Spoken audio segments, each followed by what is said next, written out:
ಬೆಂಗಳೂರಿನಲ್ಲಿ ಏನೆಲ್ಲ ಪರಿಸ್ಥಿತಿ ಆಗುತ್ತೋ ಅರ್ಥ ಆಗ್ತಿಲ್ಲ ನನಗೆ. ಯಾಕೆ ಗೊತ್ತಾ? ಬೆಂಗಳೂರಿನಲ್ಲಿ ಆಗ್ತಾ ಇರುವಂಥ ಅನಾಹುತ ಒಂದ ಎರಡ. ಯಾವೋ ಪುಡಿ ರೌಡಿಗಳು ಬರ್ತಾವೆ, ಇನ್ಯಾರ್ದೋ ಕಾರನ್ನ ಧ್ವಂಸ ಮಾಡುತ್ತವೆ. ಯಾವೋ ಪುಡಿ ರೌಡಿಗಳು ಬರ್ತಾವೆ, ಚಾಕು ಹಿಡ್ಕೊಳ್ತವೆ, ಮಚ್ಚ ಹಿಡ್ಕೊಂಡು ಓಡಾಡ್ತವೆ. ಗಾಡಿ ಹೋಗ್ತಾ ಇದ್ದಂಥ ಸಂದರ್ಭದಲ್ಲಿ ಆವಾಜ್ ಆಗ್ತಾರೆ. ಅಯ್ಯೋ, ಬೆಂಗಳೂರಲ್ಲಿ ಒಂದ ಎರಡ. ಈಗ ಇನ್ನೊಂದು ಹಂತಕ್ಕೆ ಹೋಗ್ಬಿಟ್ಟಿದೆ ಬೆಂಗಳೂರು. ಅದು ಏನು ಗೊತ್ತಾ? ಹಗಲಿನಲ್ಲೇ ATM ತುಂಬ ದುಡ್ಡು ಇಟ್ಕೊಂಡು ಹೋಗ್ತಾರಲ್ಲ, ಆ ಗಾಡಿಯನ್ನು ನಿಲ್ಲಿಸಿ ದರೋಡೆ ಮಾಡ್ಕೊಂಡು ಹೋಗಿದ್ದಾರೆ. ಎಷ್ಟು ಇದೆ ನೋಡಿ ಅಲ್ಲಿ ಸ್ಕ್ರೀನ್ ಮೇಲೆ, 7 ಕೋಟಿ ಅಂತೆ. ಅಪ್ಪ, ಎಂಥ ಧೈರ್ಯ ರೀ! ಖಾಕಿ ಭಯ ಇಲ್ವೋ, ಅಥವಾ ಇವ್ರಿಗೆ ಯಾವ ತಲೆನೂ ಕೆಡಿಸ್ಕೊಳ್ತಾ ಇಲ್ವೋ, ಅಥವಾ ಖಾಕಿಯವರೇ ಆ್ಯಕ್ಟಿವ್ ಇಲ್ವೋ, ಅಥವಾ ಪೊಲೀಸರು ಇಲ್ವಾ ಅಂತಲೇ ತಗೊಂಡ್ಬಿಟ್ಟಿದ್ದಾರೋ, ಅಥವಾ ನಾವು ಏನು ಮಾಡಿದ್ರು ನಡೆಯುತ್ತೆ ಅಂತ ಅನ್ಕೊಂಡ್ಬಿಟ್ಟಿದ್ದಾರೋ? ಏನ್ರಿ ಬೆಂಗಳೂರಿನಲ್ಲಿ ಇಷ್ಟೊಂದು ಧೈರ್ಯನ? ಆ ಬಿಹಾರ ನೋಡಿದರೆ ಜಂಗಲ್ ರಾಜ್ ಹೋಗ್ಬಿಟ್ಟು ಈಗ ಅಲ್ಲೇನೋ ಬದಲಾವಣೆ ಆಗಿದೆ ಅಂತೇಳಿ ಜನ ಮತ್ತೆ ಮತ್ತೆ ಮತ್ತೆ ಮತ್ತೆ ಓಟ್ ಹಾಕ್ತಾರೆ ನಿತೀಶ್ ಅವರಿಗೆ. ಇಲ್ಲಿ ನೋಡಿದ್ರೆ ಈ ಪರಿಸ್ಥಿತಿ. ಒಯ್ಯಯ್ಯ, ಬೆಂಗಳೂರಿನಲ್ಲಿ ಹಾಡಾಗಲೇ 7 ಕೋಟಿ ದರೋಡೆ ಆಗಿರುವಂಥ ಪ್ರಕರಣ ಇದು. ಇನೋವಾ ಕಾರ್ನಲ್ಲಿ ಬರ್ತಾರೆ, ಅವ್ರನ್ನ ಕಿಡಿಗೇಡಿಗಳು ಅನ್ಬೇಕನ್ರಿ, ಅವ್ರನ್ನ ದರೋಡೆಕೋರರು ಅನ್ಬೇಕು. ಅವರು ಕಿಡಿಗೇಡಿ ಅನ್ನೋ ಶಬ್ದಕ್ಕೆ ಅರ್ಥ ಹೊರಟೋಗ್ಬಿಡುತ್ತೆ. ಬೆಂಗಳೂರಿನ ಡೈರಿ ಸರ್ಕಲ್ ಫ್ಲೈಓವರ್ ಬಳಿ ಗನ್ ಪಾಯಿಂಟ್ನಲ್ಲಿ ಬ್ಯಾಂಕ್ ಸಿಬ್ಬಂದಿಗೆ ಬೆದರಿಕೆ ಹಾಕ್ತಾರೆ. ಇಬ್ಬರು ಗನ್ ಮ್ಯಾನ್ ಸಿಬ್ಬಂದಿ ಸೆಕ್ಯೂರಿಟಿಗೆ ಬೆದರಿಕೆಯನ್ನ ಹಾಕ್ತಾರೆ. ಇನೋವಾ ಕಾರಿನ ದೃಶ್ಯ CCTVಯಲ್ಲಿ ಸೆರೆಯಾಗುತ್ತೆ. ಬೆಂಗಳೂರಿನಲ್ಲಿ ಹಾಡಹಗಲೇ 7 ಕೋಟಿ ದರೋಡೆ ಮಾಡಿರೋದು. ನನ್ನ ಪ್ರಕಾರ ಏನು ಗೊತ್ತಾ, ಈ ಗಾಡಿ ಇದೆಯಲ್ಲ, ಈ ಗಾಡಿಯಲ್ಲಿರೋರು ಯಾರಾದರೂ ಒಬ್ಬರದಲ್ಲಿ ಶಾಮೀಲಾಗಿರ್ತಾರೆ. ಯಾವುದೋ ಒಂದು ಇನ್ಫಾರ್ಮೇಷನ್ ಪಕ್ಕಾ ಹೋಗಿರುತ್ತೆ, ಅದರಲ್ಲಿರೋರು ಇದರ ಇನ್ವಾಲ್ವ್ ಇರ್ತಾರೆ. ಹಿಂದೆ ಅನೇಕ ಕೇಸ್ಗಳನ್ನು ನೋಡ್ಬಿಟ್ಟಿದ್ದೀವಿ ಈ ಥರ. ಸೊ ಗನ್ ಪಾಯಿಂಟ್ನಲ್ಲಿ ಇಟ್ಕೊಂಡು ಅವ್ರಿಗೆ 7 ಕೋಟಿ, ಅದರಲ್ಲಿ ದುಡ್ಡು ಹೆಂಗಿದೆ ಅಂತ ಗೊತ್ತಿತ್ತು. ಮಾಮೂಲಿಯಾಗಿ ತುಂಬಕ್ಕೆ ಹೋಗುವಂಥದ್ದು ಸ್ವಲ್ಪ ಗೊತ್ತಿರುತ್ತೆ. ಆದರೆ ಈ ಪ್ರಮಾಣದಲ್ಲಿ ದೊಡ್ಡ ಕ್ಯಾಶ್ ಇದೆ ಅನ್ನುವಂಥದ್ದು ಯಾರೋ ಇನ್ಫಾರ್ಮೇಷನ್ ಕೊಟ್ಟಿರ್ತಾರೆ ಡೆಫಿನೆಟಲ್ಲಿ.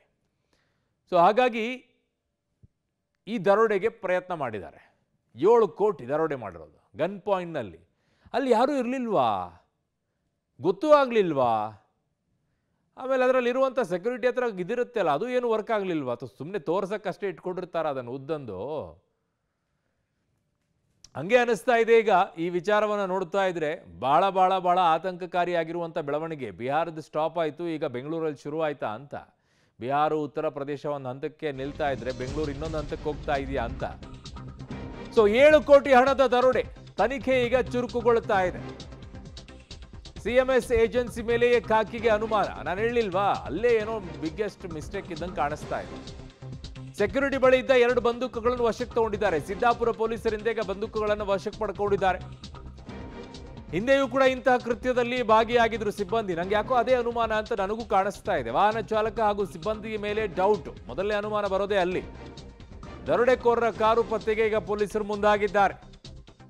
ಎಲ್ಲಿ ಹೋಯ್ತು Innova car? Hosakote to Attibele ಮಾರ್ಗವಾಗಿ ತಮಿಳುನಾಡು ಕಡೆಗೆ ಹೋಗ್ತಾ ಇರುವಂತ ಮಾಹಿತಿ ಅಂತಿದ್ದಾರೆ.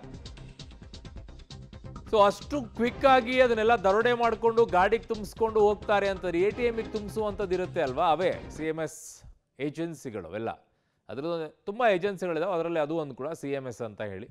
ಸೊ ಅಲ್ಲಿ ಕ್ಯಾಶ್ ಎಲ್ಲ ಇಟ್ಕೊಂಡ್ಬಿಟ್ಟು ಅಲ್ಲಲ್ಲಿ ATMಗಳಿಗೆಲ್ಲ ತುಂಬುವಂಥ ಕೆಲಸವನ್ನು ಮಾಡ್ತಾ ಇರ್ತಾರೆ. ಅದರಲ್ಲಿ ಒಬ್ಬ ಸೆಕ್ಯೂರಿಟಿ ಇರ್ತಾನೆ, ಒಬ್ಬ ಡ್ರೈವರ್ ಕೂಡ ಇರ್ತಾರೆ. ಸೊ 2 ರಿಂದ 3 ಸಿಬ್ಬಂದಿಗಳಿರ್ತಾರೆ ಅದರಲ್ಲಿ. ಅಷ್ಟಿದ್ದಾಗಲೂ ಸಹ ಇನೋವಾ ಕಾರ್ನಲ್ಲಿ ಬಂದಂತಹ ಎಷ್ಟು ಜನ ಇದ್ರು ಅವರು? ಏನು? ನನ್ನ ಸಹೋದ್ಯೋಗಿ ಕ್ರೈಮ್ ಬ್ಯೂರೋಯಿಂದ ಉಮೇಶ್ ನನ್ನ ಸಂಪರ್ಕಕ್ಕೆ ಸಿಗ್ತಾ ಇದ್ದಾರೆ. ಉಮೇಶ್, ಬೆಂಗಳೂರಿನಲ್ಲಿ ಇನ್ನೂ ಏನೇನು ನೋಡೋ ಪರಿಸ್ಥಿತಿ ಬಂತು ಅಂತ? ಬೆಂಗಳೂರು ಒಂದು ಹಂತಕ್ಕಿತ್ತು, ಬಟ್ ಇನ್ನೊಂದು ಹಂತಕ್ಕೆ ಹೋಗಿ ತಲುಪ್ತಾ ಅಂತ. ಈಗ ಹಗಲಿನಲ್ಲೂ ದರೋಡೆ ಮಾಡೋ ಮಟ್ಟಕ್ಕೆ ಹೋಗಿದೆ ಅಂತಂದರೆ ಯಾರಿಗೂ ಯಾವ ಭಯನೂ ಇಲ್ಲ ಬಿಡ್ರಿ. ಎಷ್ಟು ಜನ ಬಂದಿದ್ರಂತೆ, ಏನು ಕತೆ? ಅರೌಂಡ್ 7 ರಿಂದ 8 ಜನ ಇದ್ರು ಅನ್ನೋದ್ರ ಬಗ್ಗೆ ಪೊಲೀಸ್ ಅಧಿಕಾರಿಗಳಿಗೆ ಮಾಹಿತಿ ಇದೆ. ಆದರೆ ಕೃತ್ಯ ನಡೆದ್ರ ಬಗ್ಗೆ ಹಲವು ಅನುಮಾನಗಳಿರುವಂಥದ್ದು. ಕ್ಷಣ ಕ್ಷಣಕ್ಕೂ ಬೇರೆ ಬೇರೆ ರೀತಿಯ ಮಾಹಿತಿಗಳು ಹೊರಗಡೆ ಬರ್ತಾ ಇರುವಂಥದ್ದು. ಮೊದಲಿಗೆ 12 ಕಾಲಿಗೆ ಬಂದರು RBI ಅಧಿಕಾರಿಗಳು ಅಂತ ಎದುರಿಸಿದ್ರು ಅನ್ನೋ ಮಾಹಿತಿ ಸಿಕ್ಕಿತ್ತು. ಆ ನಂತರದಲ್ಲಿ ಡೈರಿ ಸರ್ಕಲ್ನ ಈ ಜಾಗ ಏನಿದೆ ಇಲ್ಲಿ ಕರ್ಕೊಂಡ್ಬಂದು 7 ಕೋಟಿ 11 ಲಕ್ಷ ದರೋಡೆ ಮಾಡ್ಕೊಂಡು ಎಸ್ಕೇಪ್ ಆದ್ರು ಅನ್ನೋ ಮಾಹಿತಿ ಲಭ್ಯ ಆಯಿತು. ಆ ನಂತರದಲ್ಲಿ ಮತ್ತೊಂದು ಮಾಹಿತಿ ಸಿಕ್ಕಿರುವಂಥದ್ದು ಅಂದರೆ ಏನೋ ಆ ಜಾಗದಲ್ಲಿ ಲಾಲ್ಬಾಗ್ನ ಆ ಜಾಗ ಏನಿದೆ ಅಶೋಕ ಪಿಲ್ಲರ್, ಅಲ್ಲಿ ಇಳಿಸಿದ ತಕ್ಷಣಕ್ಕೆ ಇದ್ದಂಥ ಇಬ್ಬರು ಗನ್ಮ್ಯಾನ್ಗಳು ಮತ್ತು ಸೆಕ್ಯೂರಿಟಿ ಡ್ರೈವರು 4 ಜನರಿಗೂ ಕೂಡ ಗನ್ ಪಾಯಿಂಟಲ್ಲಿ ಇಟ್ಟು ಅವ್ರನ್ನ ಬೆದರಿಸಿ ಇಲ್ಲಿ ಕರ್ಕೊಂಬಂದು ದರೋಡೆ ಮಾಡಿದ್ರು ಅನ್ನೋ ಮಾಹಿತಿ ಸಿಕ್ಕಿತ್ತು. ಈಗ ಮತ್ತೊಂದು ಮಾಹಿತಿ ಸಿಗ್ತಾ ಇರುವಂಥದ್ದು, ಇಲ್ಲಿದ್ದಂಥ ಸಿಬ್ಬಂದಿ ಏನಿದ್ರು ಈ ATM ವಾಹನದಲ್ಲಿ ಇವ್ರು ಯಾರೂ ಕೂಡ ಪೊಲೀಸ್ ಅಧಿಕಾರಿಗಳಿಗೆ 2 ಕಾಲ ತನಕ ಯಾವುದೇ ರೀತಿಯ ಮಾಹಿತಿ ನೀಡಿಲ್ಲ ಅನ್ನೋ ಮಾಹಿತಿಗಳು ಈಗ ಪೊಲೀಸರ ಮಾಹಿತಿ ಗೊತ್ತಾಗ್ತಾ ಇದೆ. ಯಾಕೆಂದರೆ 1 ಕಾಲಿಗೆ ಇಲ್ಲಿ ಘಟನೆ ಆಗುತ್ತೆ. ಘಟನೆ ಆದ ಬಗ್ಗೆ ಕಮಾಂಡೆಂಟ್ ಸೆಂಟರ್ಗೆ ಒಂದು ಮಾಹಿತಿ ಬರುತ್ತೆ. ಅಂದರೆ ಬೆಂಗಳೂರಿನಲ್ಲಿ ದೊಡ್ಡ ಮಟ್ಟದ ಹಣ ದರೋಡೆ ಆಗಿದೆ ಅನ್ನೋದು ಪೊಲೀಸ್ ಕಮಾಂಡೆಂಟ್ ಸೆಂಟರ್ಗೆ ಮಾಹಿತಿ ಸಿಗುತ್ತೆ. ಆ ನಂತರದಲ್ಲಿ ಬೆಂಗಳೂರಿನ ಎಲ್ಲ ಪೊಲೀಸರು ಕೂಡ ಅಲರ್ಟ್ ಆಗಿ ಎಲ್ಲಿ ಘಟನೆ ಆಗಿದೆ ಅನ್ನೋದ್ರ ಬಗ್ಗೆ ಇನ್ವೆಸ್ಟಿಗೇಷನ್ ಶುರು ಮಾಡ್ತಾರೆ. ಸುಮಾರು 1 ಕಾಲಿಂದ 2 ಕಾಲ ತನಕ ಸರ್ಚ್ ಮಾಡಿದ್ರು ಕೂಡ ಪೊಲೀಸ್ ಅಧಿಕಾರಿಗಳಿಗೆ ಯಾವುದೇ ರೀತಿಯ ಮಾಹಿತಿ ಸಿಗಲ್ಲ. ಕೊನೆಗೆ ಈ ಸಿದ್ದಾಪುರ ಪೊಲೀಸರು ಈ ಫ್ಲೈಓವರ್ ಮೇಲೆ ಬರ್ತಿರ್ಬೇಕಾದ್ರೆ ಈ ವಾಹನ ನಿಂತಿರುತ್ತೆ. ಆವಾಗ ಬಂದು ನಿಲ್ಲಿಸಿ ವಿಚಾರಿಸಿದಂಥ ವೇಳೆ ಆ 4 ಸಿಬ್ಬಂದಿಗಳೇನಿದ್ರು 4 ಸಿಬ್ಬಂದಿಗಳು ಕೂಡ ಇದೇ ವಾಹನದ ಮುಂದೆ ನಿಂತಿರ್ತಾರೆ. ಆಗ ಪೊಲೀಸರು ಕೇಳಿದಂಥ ವೇಳೆಯಲ್ಲೇ ಅವರು ಈ ರೀತಿಯ ಕೃತ್ಯ ಆಗಿದ್ದು ಹೌದು ಅಂತ ಒಪ್ಕೊಂಡಿರುವಂಥದ್ದು. ಇದು ಕೂಡ ಹಲವು ಅನುಮಾನಗಳಿಗೆ ಕಾರಣ ಆಗಿರುವಂಥದ್ದು. ಆ ನಿಟ್ಟಿನಲ್ಲಿ ಸಿದ್ದಾಪುರ ಪೊಲೀಸರು ಆ 4ರನ್ನು ಕೂಡ ಕರ್ಕೊಂಡೋಗಿ ಪ್ರತ್ಯೇಕವಾಗಿ ಇನ್ವೆಸ್ಟಿಗೇಷನ್ ಮಾಡ್ತಾ ಇದ್ದಾರೆ. ಈಗಷ್ಟೇ ಸ್ಥಳಕ್ಕೆ ಬಂದಂಥ ವಿವಿಧ ತಂಡಗಳೇನಿದ್ವು ಅವರ ಗನ್ಮ್ಯಾನ್ಗಳು 2 ಗನ್ಮ್ಯಾನ್ಗಳು ಬಳಸ್ತಿದ್ದಂಥ ಬಂದೂಕುಗಳನ್ನು ವಶಕ್ಕೆ ಪಡೆದಿರುವಂಥದ್ದು. ಮತ್ತು ಇಲ್ಲಿರುವಂಥ ವ್ಯಾನು, ಈ ವ್ಯಾನಲ್ಲಿದ್ದಂಥ CCTV ಇರುತ್ತೆ. ಇದಕ್ಕೆ ಹಿಂದೆ ಮುಂದೆ 2 ಕಡೆಗೂ CCTV ಇರುತ್ತೆ. ಅದು ಬೇರೆ ಇನ್ನೊಂದು ಕಡೆ ಡಿಸ್ಪ್ಲೇ ಕೂಡ ಆಗ್ತಾ ಇರುತ್ತೆ. ಹಾಗಾಗಿ ಅದನ್ನು ಕೂಡ ಚೆಕ್ ಮಾಡುವಂಥ ಕೆಲಸ ಮಾಡ್ತಾರೆ. FSL ತಂಡ ಆಗಿರ್ಬೋದು, ಬೇರೆ ಬೇರೆ ತಂಡಗಳು ಕೂಡ ಬಂದು ಅದನ್ನು ಪರಿಶೀಲನೆ ಮಾಡುವಂಥ ಕೆಲಸ ಮಾಡ್ತಾ ಇರುವಂಥದ್ದು. ಇಲ್ಲಿ ಮುಖ್ಯವಾಗಿ ಸದ್ಯಕ್ಕೆ 1:43 ಸುಮಾರಿಗೆ ಆ ಇನೋವಾ ಕಾರಿನಲ್ಲಿ ಬಂದಂಥ ದುಷ್ಕರ್ಮಿಗಳು 7 ಕೋಟಿ ಹಣ ಸಮೇತ ಇಲ್ಲಿಂದ ಎಸ್ಕೇಪ್. ಆ ಮುಖಾಂತರ ಇಂದಿರಾನಗರ, ದೊಮ್ಮಲೂರು ಸೇರಿದಂತೆ ಓಲ್ಡ್ ಮಡ್ರಾಸ್ ರೋಡಿಗೆ ಆ ಕಾರ್ ಎಂಟ್ರಿ ಆಗುತ್ತೆ. ಆನಂತರದಲ್ಲಿ 3 ಗಂಟೆ 10 ನಿಮಿಷಕ್ಕೆ ಕೊನೆಯ ಬಾರಿಗೆ KRPುರಂನ ಮುಂದೆ ದಾಟಿ ಭಟ್ರಳ್ಳಿ ಸಿಗ್ನಲ್ ಏನಿದೆ ಅಲ್ಲಿ ರೀಚ್ ಆಗೋದ್ರ ಬಗ್ಗೆ ಈಗ ಅಧಿಕಾರಿಗಳಿಗೆ ಮಾಹಿತಿ ಇರುವಂಥದ್ದು. ಆ ನಿಟ್ಟಿನಲ್ಲಿ ಅಧಿಕಾರಿಗಳು ಕೂಡ ಇನ್ವೆಸ್ಟಿಗೇಷನ್ ಶುರು ಮಾಡಿದ್ದಾರೆ. ಇಲ್ಲಿ ಅನುಮಾನ ಮೂಡುವಂಥದ್ದು CMS ಏಜೆನ್ಸಿಯ ವಾಹನ ಏನಿದೆ ಅವ್ರ ಮೇಲೇ ಅನುಮಾನ ಮೂಡುವಂಥದ್ದು. ಯಾಕೆಂದರೆ ಇಷ್ಟೊಂದು ಭದ್ರತೆ ಇರುತ್ತೆ, ಇಷ್ಟು ದೊಡ್ಡ ಮಟ್ಟದ ಹಣ ತಗೊಂಡು ಹೋಗ್ತಾ ಇರ್ತಾರೆ. ಯಾವುದಾದ್ರೂ ವೆಹಿಕಲ್ ಹಿಂದೆ ಚೇಸ್ ಮಾಡ್ತಾ ಇದೆ ಅಥವಾ ಫಾಲೋ ಮಾಡ್ತಾ ಇದೆ ಅಂದಾಗ CC ಕ್ಯಾಮ್ರಾದಲ್ಲಿ ಅವ್ರಿಗೆ ಗೊತ್ತಾಗುತ್ತೆ. ಆದರೂ ಕೂಡ ಅವರು ನೆಗ್ಲೆಕ್ಟ್ ಮಾಡಿದ್ದು ಯಾಕೆ ಅನ್ನೋದು ಒಂದು ಕಡೆ. ಆದರೆ ಇಬ್ಬರು ಗನ್ಮ್ಯಾನ್ಗಳಿದ್ರು, ಇಬ್ಬರು ಇದು ಬಂದೂಕುದಾರಿಗಳಿದ್ರು, ಅವ್ರು ಯಾಕೆ ಅದನ್ನು ಫೈರ್ ಮಾಡಲಿಲ್ಲ ಅಥವಾ ಅದನ್ನು ಉಪಯೋಗಿಸಲಿಲ್ಲ ಅನ್ನೋ ಅನುಮಾನ ಕೂಡ ಈಗ ಇರುವಂಥದ್ದು. ಈ ಹಿಂದೆ ಪೊಲೀಸ್ ಅಧಿಕಾರಿಗಳು ಸ್ಥಳಕ್ಕೆ ಬಂದಂಥ ವೇಳೆಯಲ್ಲೂ ಕೂಡ ಒಂದಷ್ಟು ಅವರು ಅನುಮಾನ ವ್ಯಕ್ತಪಡಿಸಿದ್ರು. ಅಂತ ಈ CMS ಏಜೆನ್ಸಿ ಇದೆ, ಈ ಏಜೆನ್ಸಿ ಮೇಲೆ ಹಲವು ಬಾರಿ ಈ ರೀತಿಯ ಕೃತ್ಯಗಳೆಸದಂಥ ವೇಳೆಯಲ್ಲಿ ಅಲ್ಲಿನ ಸಿಬ್ಬಂದಿಯೇ ಕೃತ್ಯದಲ್ಲಿ ಭಾಗಿಯಾಗಿದ್ರು ಅನ್ನೋ ಅನುಮಾನಗಳು ಕೂಡ ವ್ಯಕ್ತವಾಗಿರುವಂಥದ್ದು.